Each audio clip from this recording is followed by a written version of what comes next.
مساء الفل. طبعا كل الاهلاويه زعلانين وانا منهم على خساره مباراه فلامينجو. انا كنت بتفرج على الماتش وكانت ما فيش مشكله بالنسبه لي ان انا اكسب او اخسر. يعني انا حاسس ان انا كاهلاوي بعد الميداليات البرونزيه اللي خدناها الثلاث مرات اللي فاتت، انا كنت حاسس ان احنا تجاوزنا المرحله دي بقى، اللي هو فكره يا الاهلي ياخد تاني ياخد اول. فكره بقى ان انا اخد ميداليه برونزيه تاني ما كانتش حاسس انها كانت تلبي طموحي يعني. مشكله الخساره فبتفرج على الماتش ما كنتش عامل حسابي ان انا ممكن ازعل قوي او افرح قوي بالمباراه. لكن المشكله هنا اللي زعل الواحد بقى ان المباراه كانت في المتناول. يعني الاهلي فرط في ميداليه سهله. انت بتلعب مع فلامينجو من اول الماتش، راكب الماتش، تنظيم دفاعي هايل، تحولات هجوميه رائعه، اللعيبه في مستوياتها كويسه جدا، والماتش جالك فيه فرص وتحولات كانت ممكن تخليك تقتل المباراه.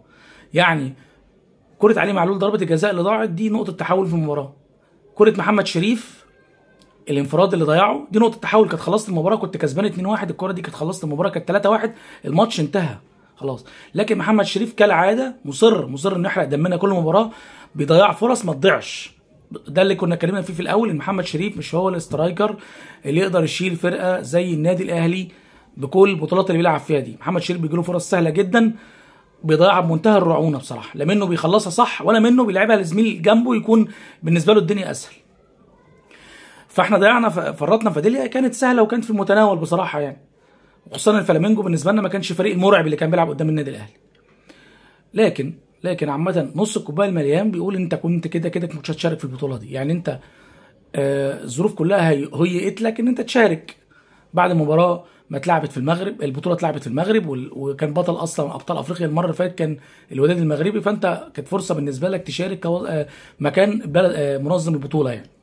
فانت اشتركت الحمد لله، لعبت 4 ماتشات في 11 يوم مع مدارس كرويه مختلفه، احتكيت بخبرات كتير ومع مدارس كرويه مختلفه، واللعيبه بصراحه ما قصرتش، وكان احتجاج هايل بالنسبه للنادي الاهلي. لكن طبعا يعني ده كنا منتظرين اكتر من كده، لكن ليس في الامكان افضل مما كان. انت خدت الرابع كالعاده، بتوصل المربع الذهبي. لعبت ماتشات قويه مع فرق قويه وتحديدا ريال مدريد وفلامينجو، ما كانش ليك نصيب انت تاخد ميداليه، بس على الاقل انت ما طلعتش من المولد بلا حمص. يعني انت خدت رابع، خدت جايزه ماليه كويسه، احتكيت بمدارس كرويه مختلفه، لعبت لعيبه كتير جدا. يعني مستر كولر بصراحه يعني لاعب لعيبه في متنوعه في كذا مركز. يعني مره ينزل حسين الشحات، مره ينزل احمد عبد القادر، مره ينزل طاهر، مره ينزل بيرستاو، مره محمد شريف، مره كهربا. كان في حتى النهارده كان في الثنائي بتاع خط الوسط الارتكاز، كان النهارده في حمدي فتحي ومروان عطيه مكان ما كان بيلعب عمرو السوليه وديانج.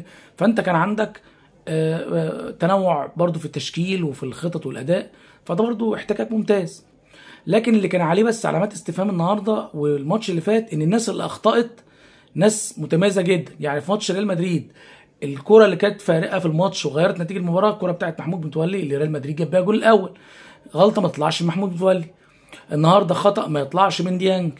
يعني اللعيبه علي معلول ضيع ضربه جزاء، هي دي بس اللي كانت مستغربه. لكن طبعا رصيد اللعيبه دي كبير عندنا، ومش معنى ان هو اخطأ في المباراه فيعني الدنيا اتهدت. لكن الحمد لله يعني قدر الله ما شاء فعل. كنتائج في البطوله ما لبتش طموحات الاهلاويه، لكن على الاقل يعني ما كانتش بطوله كارثيه. انت واخد مركز رابع وعامل اداء كويس في ماتشات كويسه. وبرده المشكله ان انت نتيجه المباراه النهارده برده لا تعبر عن سير المباراه، زي ريال مدريد بالظبط، زي مباراه ريال مدريد بالظبط، الاداء في حته والنتيجه في حته ثانيه. لكن قدر الله ما شاء فعل، الحمد لله على كل حال، وان شاء الله متعوضه، وان شاء الله المرات الجايه بامر الله نشارك ونطلع مراكز احسن من كده ان شاء الله. وان شاء الله دايما الاهلي مفرح جماهيرك ومحدش يزعل. الحمد لله احنا عملنا نتائج كويسه، اداء كويس، جربنا كل اللعيبه تقريبا في القايمه، والحمد لله على كل حال. السلام عليكم.